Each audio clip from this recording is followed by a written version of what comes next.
Steps of Surya Namaskar. Steps of Surya Namaskar. Both hands joined at the center of the chest.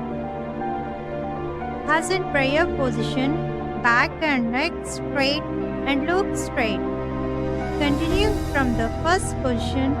Take your hands straight up above your head and bend slightly backwards to stretch your back.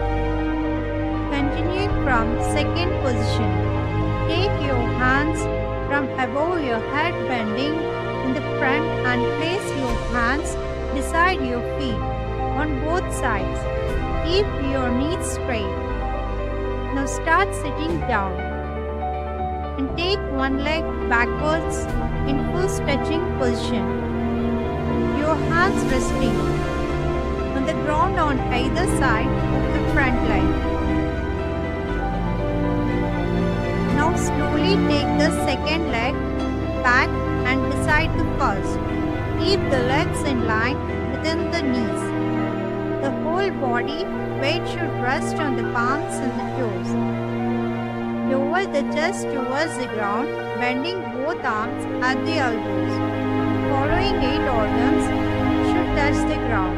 For head, chest, both palms, both knees and both toes. Now lift your body above the waist, bending it slightly backwards and looking backwards.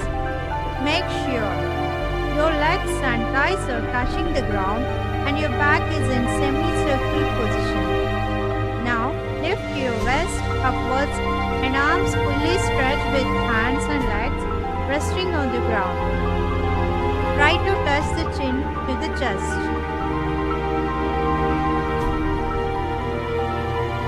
Again start sitting down and take one leg backwards in full stretching position. Your hands resting